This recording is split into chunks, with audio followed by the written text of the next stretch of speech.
ಕಾಂಗ್ರೆಸ್ನಲ್ಲಿ ಸದ್ಯ ಹೆಚ್ಚುವರಿ ಉಪಮುಖ್ಯಮಂತ್ರಿಗಳ ನೇಮಕ ಆಗಬೇಕು ಅನ್ನುವಂಥ ಒತ್ತಾಯ ಕೇಳಿಬರ್ತಾ ಇದೆ. ಈ ಮಧ್ಯ ಡಿ.ಕೆ. ಶಿವಕುಮಾರ್ ಅವರನ್ನ ಸಿಎಂ ಮಾಡಬೇಕು ಅನ್ನೋ ಬೇಡಿಕೆಯೂ ಕೂಡ ಸೃಷ್ಟಿಯಾಗಿದೆ. ಈ ಬೇಡಿಕೆಯನ್ನು ಇಟ್ಟವರು ಚಂದ್ರಶೇಖರನಾಥ ಸ್ವಾಮೀಜಿ. ಡಿ.ಕೆ. ಶಿವಕುಮಾರ್ ಪರವಾಗಿ ಅವರು ಬ್ಯಾಟಿಂಗ್ ಮಾಡಿದ್ದಾರೆ. ವಿಶ್ವ ಒಕ್ಕಲಿಗ ಮಹಾಸಂಸ್ಥಾನ ಮಟ್ಟದ ಸ್ವಾಮೀಜಿ ಈ ಹೇಳಿಕೆಯನ್ನು ಕೊಟ್ಟಿರೋ ಸಿಎಂ ಸಿದ್ದರಾಮಯ್ಯ ಮನಸ್ಸು ಮಾಡಿದ್ರೆ ಎಲ್ಲವೂ ಆಗತ್ತೆ, ದೊಡ್ಡ ಮನಸ್ಸು ಮಾಡಿ ಮುಖ್ಯಮಂತ್ರಿ ಸ್ಥಾನವನ್ನು ಬಿಟ್ಟುಕೊಡ್ಲಿ ಅಂತ ಸ್ವಾಮೀಜಿ ಮಾತನಾಡಿದ್ದಾರೆ. ವಿಶ್ವ ಒಕ್ಕಲಿಗ ಮಹಾಸಂಸ್ಥಾನದ ಸ್ವಾಮೀಜಿ ಈ ಬೇಡಿಕೆಯನ್ನು ಇಟ್ಟಿರೋ ನಿನ್ನೆ ತಾನೇ ಡಿ.ಕೆ. ಶಿವಕುಮಾರ್ ಅವರ ಆಪ್ತರು ಕೂಡ ಇದೇ ಧಾಟಿಯಲ್ಲಿ ಮಾತನಾಡಿದರು. ಈಗ ಸ್ವಾಮೀಜಿಯ ಸರದಿ.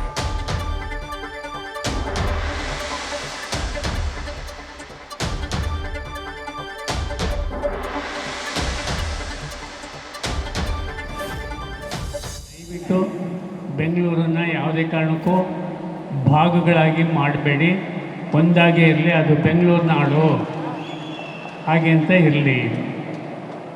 ಎರಡನೇ ಅಂಶ ಏನಪ್ಪ ಹಾಗೆ ಅಂತ ಅಂದರೆ, ದಯವಿಟ್ಟು ಎಲ್ಲರೂ ಮುಖ್ಯಮಂತ್ರಿಗಳಾಗಿ ತಮ್ಮ ತಮ್ಮ ಅಧಿಕಾರವನ್ನು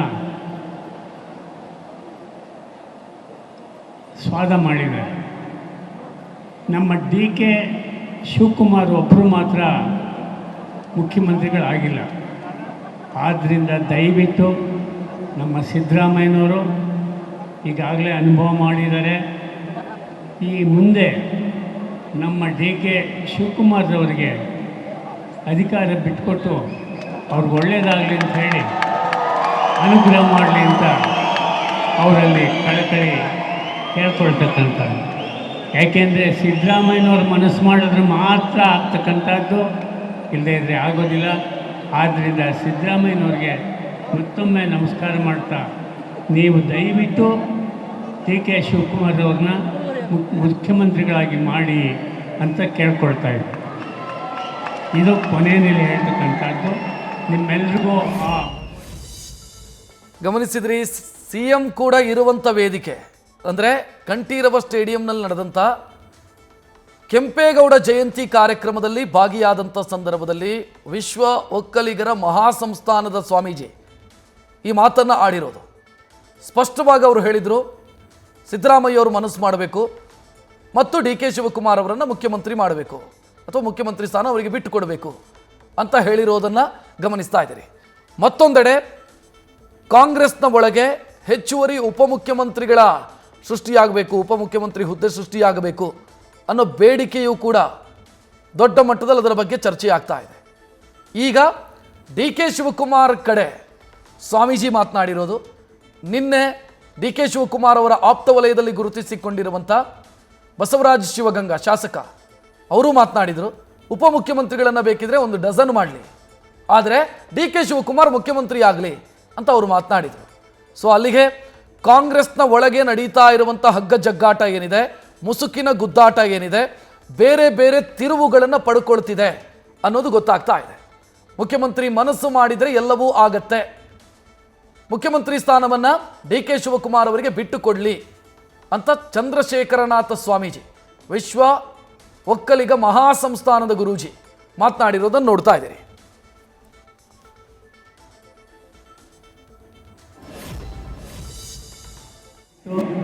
ಬೆಂಗಳೂರನ್ನು ಯಾವುದೇ ಕಾರಣಕ್ಕೂ ಭಾಗಗಳಾಗಿ ಮಾಡಬೇಡಿ, ಒಂದಾಗೇ ಇರಲಿ, ಅದು ಬೆಂಗಳೂರು ನಾಡು ಹಾಗೆ ಅಂತ ಇರಲಿ. ಎರಡನೇ ಅಂಶ ಏನಪ್ಪ ಹಾಗೆ ಅಂತ ಅಂದರೆ, ದಯವಿಟ್ಟು ಎಲ್ಲರೂ ಮುಖ್ಯಮಂತ್ರಿಗಳಾಗಿ ತಮ್ಮ ತಮ್ಮ ಅಧಿಕಾರವನ್ನು ಸ್ವಾದ ಮಾಡಿದ್ದಾರೆ. ನಮ್ಮ ಡಿ.ಕೆ. ಶಿವಕುಮಾರ್ ಒಬ್ಬರು ಮಾತ್ರ ಮುಖ್ಯಮಂತ್ರಿಗಳಾಗಿಲ್ಲ. ಆದ್ದರಿಂದ ದಯವಿಟ್ಟು ನಮ್ಮ ಸಿದ್ದರಾಮಯ್ಯನವರು ಈಗಾಗಲೇ ಅನುಭವ ಮಾಡಿದ್ದಾರೆ. ಈ ಮುಂದೆ ನಮ್ಮ ಡಿ.ಕೆ. ಶಿವಕುಮಾರ್ರವರಿಗೆ ಅಧಿಕಾರ ಬಿಟ್ಟುಕೊಟ್ಟು ಅವ್ರಿಗೆ ಒಳ್ಳೆಯದಾಗಲಿ ಅಂತ ಹೇಳಿ ಅನುಗ್ರಹ ಮಾಡಲಿ ಅಂತ ಅವರಲ್ಲಿ ಕಳಕಳಿ ಕೇಳ್ಕೊಳ್ತಕ್ಕಂಥ. ಯಾಕೆಂದರೆ ಸಿದ್ದರಾಮಯ್ಯನವ್ರು ಮನಸ್ಸು ಮಾಡಿದ್ರೆ ಮಾತ್ರ ಆಗ್ತಕ್ಕಂಥದ್ದು, ಇಲ್ಲದೇ ಇದ್ದರೆ ಆಗೋದಿಲ್ಲ. ಆದ್ದರಿಂದ ಸಿದ್ದರಾಮಯ್ಯನವ್ರಿಗೆ ಮತ್ತೊಮ್ಮೆ ನಮಸ್ಕಾರ ಮಾಡ್ತಾ ನೀವು ದಯವಿಟ್ಟು ಡಿ ಕೆ ಶಿವಕುಮಾರ್ ಅವ್ರನ್ನ ಮುಖ್ಯಮಂತ್ರಿಗಳಾಗಿ ಮಾಡಿ ಅಂತ ಕೇಳ್ಕೊಳ್ತಾ ಇದ್ದೆ. ಇದು ಕೊನೆಯಲ್ಲಿ ಹೇಳ್ತಕ್ಕಂಥದ್ದು.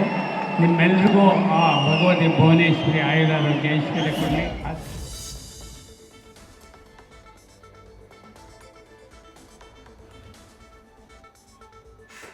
ಚಂದ್ರಶೇಖರನಾಥ ಸ್ವಾಮೀಜಿ ಮಾತನಾಡೋ ಸಂದರ್ಭದಲ್ಲಿ CM ಮತ್ತು DCM ಇಬ್ಬರೂ ಕೂಡ ವೇದಿಕೆಯಲ್ಲಿದ್ದರು. CM ಕೇಳಿಯೂ ಕೇಳಿಸಿಕೊಳ್ಳದ ರೀತಿಯಲ್ಲಿ ಇದ್ದರು. ಆ ದೃಶ್ಯವನ್ನು ಕೂಡ ನೀವು ಗಮನಿಸಬಹುದು. DK ಶಿವಕುಮಾರ್ ಕೂಡ ಅದೇ ರೀತಿ ಇದ್ದರು. ಅವರ ಮನವಿ ಏನಿದೆ, ಸ್ವಾಮೀಜಿಗಳ ಮನವಿ ಏನಿದೆ ಅದು ಕೇಳಿದ್ರು. ಕೇಳದ ರೀತಿಯಲ್ಲಿ ಜಾಣ ಮೌನ ಸಿದ್ದರಾಮಯ್ಯ ಅವರದು. DK ಶಿವಕುಮಾರ್ ನನಗೂ ಅದಕ್ಕೂ ಸಂಬಂಧ ಇಲ್ಲ ಅನ್ನೋ ರೀತಿಯಲ್ಲಿ ಕೂತಿದ್ದನ್ನು ಕೂಡ ನೀವು ಗಮನಿಸಬಹುದು. ಸೊ ಅಲ್ಲಿಗೆ ಈ ವಿಚಾರ ಏನಿದೆ DCM ಮತ್ತು ಪವರ್ ಶೇರಿಂಗು, ಮುಂದಕ್ಕೊಂದು ದಿನ ಅಧಿಕಾರ ಹಸ್ತಾಂತರದ ವಿಚಾರ ಏನಿದೆ ಅದು ಕಾಂಗ್ರೆಸ್ನಲ್ಲಿ ದೊಡ್ಡ ಮಟ್ಟದಲ್ಲಿ ಚರ್ಚೆ ಆಗ್ತಾ ಇದೆ. ಅದರ ಮಧ್ಯೆ ಈಗ ಸಾರ್ವಜನಿಕ ವೇದಿಕೆಯಲ್ಲೂ ಕೂಡ ಇದೇ ವಿಚಾರ ಚರ್ಚೆ ಆಗ್ತಾ ಇರೋದು ಅಥವಾ ಬೇಡಿಕೆ ಇಡ್ತಾ ಇರೋದು CM ಮುಂದೆ ಗಮನಿಸ್ತಾ ಇದ್ದೀರಿ.